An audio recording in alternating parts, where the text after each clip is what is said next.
Pessoal, preparei aqui para vocês uma revisão desse capítulo que fala sobre Revolução Industrial, uma apresentação bem rápida, para que vocês possam fazer uma boa prova. A gente vai trabalhar aqui só parte do capítulo, a outra parte eu pretendo trabalhar presencialmente, tá? Quando a gente retomar as aulas, a gente trabalha o resto desse conteúdo, ok? Primeira coisa que você deve saber sobre Revolução Industrial. Ela teve início na Inglaterra, no século XVIII, ok? Então não esquece dessa informação. Teve início na Inglaterra, século XVIII. Um século depois, no século XIX, várias outras nações já estavam industrializadas. Inclusive já tinha nação mais industrializada do que a Inglaterra, ok? Vamos seguir adiante.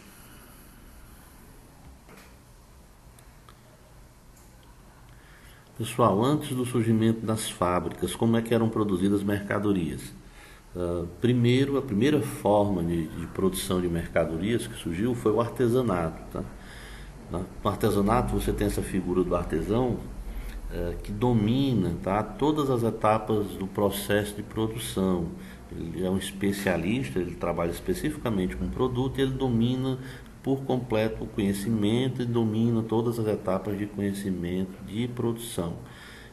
Eu tenho uma imagem aqui, só para citar um exemplo, tá? Eu tenho um sujeito trabalhando com calçados.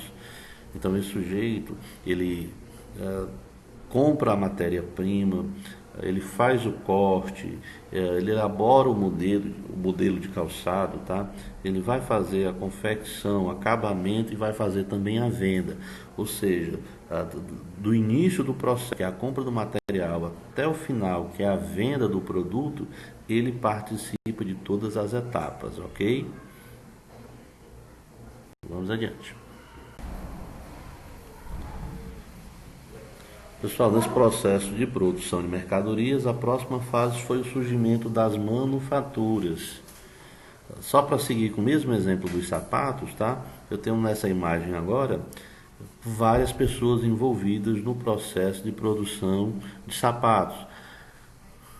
Eu tenho agora nas manufaturas mais pessoas trabalhando, eu tenho uma divisão de tarefas, tá? Com mais pessoas trabalhando, eu vou produzir agora em menos tempo, mais mercadorias em menos tempo, ok? As manufaturas geralmente, pessoal, empregava pessoas da mesma família, ok? Então os pais ensinavam os filhos, queriam ensinar os seus filhos e isso ia passando de geração em geração, tá bom? Então, recapitulando, lá no artesanato, tá, eu tenho uma figura do artesão que domina todas as etapas do processo, tá? Eu tenho uma produção mais lenta. Eu vou ter um aumento agora da população, eu vou ter um aumento da demanda, da procura, no meu exemplo aqui, da procura de sapatos, né? Então, com o passar do tempo, surgiram as manufaturas, onde eu tinha mais gente trabalhando na produção, tá, de mercadorias, eu tenho divisão de tarefas e não esquecer que essas manufaturas geralmente empregavam pessoas de uma mesma família. Tá? Agora vamos para a próxima fase, que é o surgimento das fábricas modernas. Pessoal, agora estamos no século XVIII, Inglaterra. Surgem as fábricas modernas. Aí você já pode comparar as imagens, né? Você vai ver o impacto, tá, que essas fábricas provocaram. Você vê aí máquinas imponentes, o espaço muito grande das fábricas, muita gente trabalhando, tá? Essas fábricas aí com esse maquinário, máquinas movidas a vapor, tá? Esse vapor produzido pela queima do carvão mineral. E o que motivou, pessoal, essas inovações tecnológicas, tá? Foi a busca, tá, por melhores técnicas mais avançadas de produção de tecido, tá? Que era o grande produto inglês.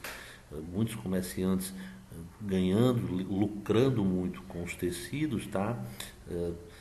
Aumentou a demanda, aumentou a procura por tecido e havia necessidade de um aumento da produção. Daí foram surgindo essas inovações tecnológicas até chegar esse momento aí da invenção da máquina a vapor, tá?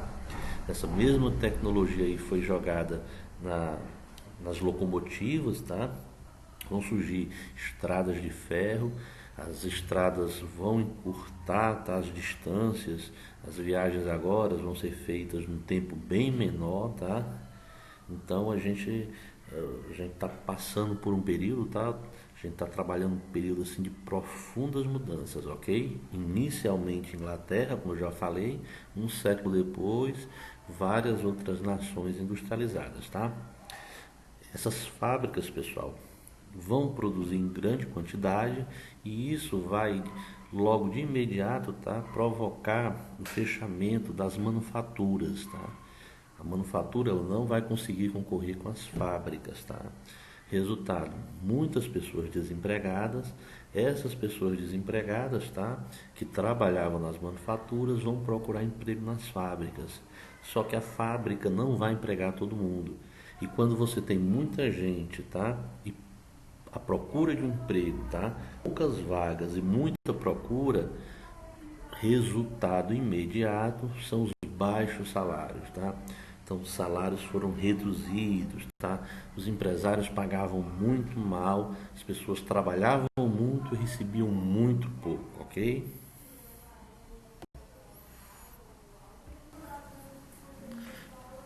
Pessoal, agora vamos tentar entender aqui o pioneirismo inglês, porque a Inglaterra foi a primeira nação a se industrializar, tá? Separei alguns tópicos aqui. O primeiro deles, a Revolução Gloriosa. Por meio da Revolução Gloriosa, a Inglaterra se torna uma monarquia parlamentar.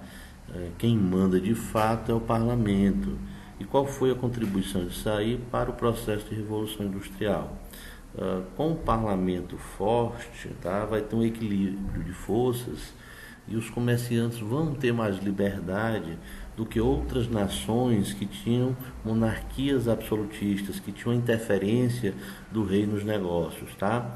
Então, a Inglaterra, os comerciantes vão ter mais liberdade porque o parlamento, tá, era formado por burgueses, por pessoas ligadas, tá, ao comércio. Então, sem a interferência direta do rei, com mais liberdade, tá, os comerciantes puderam acumular mais riquezas, tá?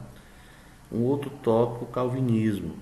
O calvinismo, a gente viu esse, vocês já devem lembrar aí desse conteúdo, que foi um conteúdo de primeiro ano, tá?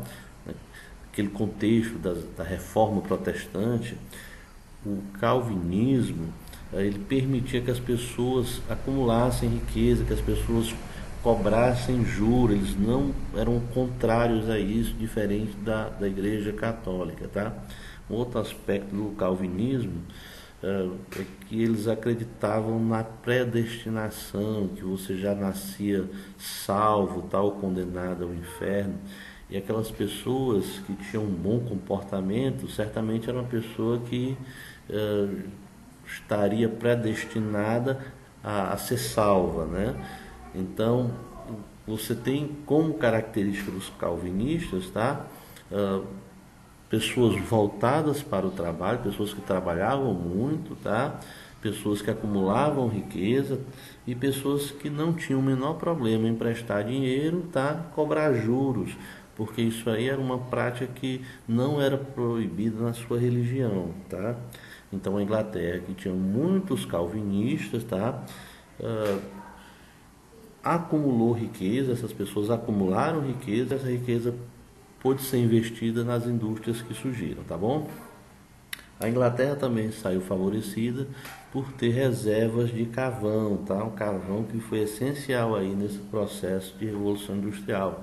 Estou falando do carvão mineral, ok? Riqueza acumulada com o comércio marítimo. A Inglaterra era uma grande potência, tá? Era uma grande potência no comércio marítimo. Um outro assunto, pessoal, um outro tópico, tá, que eu quero acrescentar aqui, foi o cercamento dos campos, tá? Isso aí foi de fundamental importância. Os camponeses que moravam no campo, tá? Eles podiam, haviam locais que eles tinham liberdade para caçar, tá? Para pescar e dali tirar a sua subsistência, tirar um alimento, tá?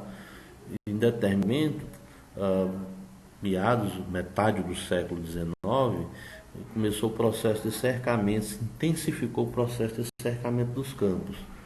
Com esses campos cercados, essas áreas que antes eles pescavam, caçavam, tiravam dali o seu alimento, tá? Eles não vão mais poder usar essas áreas, eles vão ter que buscar uma alternativa. A alternativa foi migrar para as cidades. Chegando nas cidades, se tornam mão de obra barata para as fábricas, ok?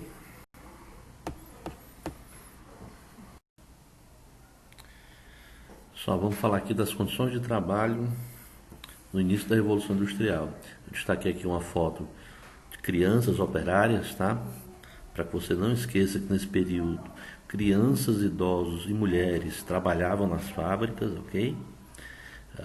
Era uma exploração muito grande, eles trabalhavam jornadas de até 15 horas. Você tenta imaginar aí, nós temos 24 horas no dia, você dedica 15 dessas horas ao trabalho, tá? Você fica ali naquele ambiente das fábricas. Os salários eram muito baixos, tá? E as condições de trabalho eram péssimas, tá? As pessoas adoeciam, tá? A média de vida de um operário era de 55 anos, ok? Então, esse era o ambiente do início das fábricas, tá bom? Um outro aspecto aqui para a gente finalizar, pessoal, as cidades cresceram muito, tá? Houve um surto demográfico, inicialmente, né, na Inglaterra, a cidade de Londres, tá? Não estava preparada para receber tantas pessoas. Estou citando aqui só um exemplo, tá? Para que vocês possam entender. Joguei aqui no cantinho uma imagem, tá? Você visualiza aí como era o ambiente dessas ruas, tá? As cidades, como não estavam preparadas, não havia saneamento, não havia ruas pavimentadas, os esgotos corriam a céu aberto, tá? As pessoas passaram a morar em cortiços, tá? Procuraram casas mais próximas das fábricas, aí começaram a surgir pequenas habitações, tá? Trazendo com a linguagem dos dias de hoje, favelas mais próximas das fábricas, tá? E isso provocou uma proliferação de doenças, tá? Principalmente a cólera. Então, estou colocando vocês no ambiente das fábricas, tá? Um ambiente de desemprego. As pessoas não conseguiam emprego nas fábricas, partiam para outras opções, como pedir esmola, tá? Roubo, enfim, o ambiente de uma cidade superpovoada e sem oportunidade para todos, né? As grandes diferenças de salários, os empresários ricos e a maioria da população muito pobre, tá? Nesse ambiente aí, tá? Estamos aí na atmosfera dos primeiros anos da Revolução Industrial, tá? E aí a gente continuidade a esse conteúdo, mas somente no próximo bimestre, ok?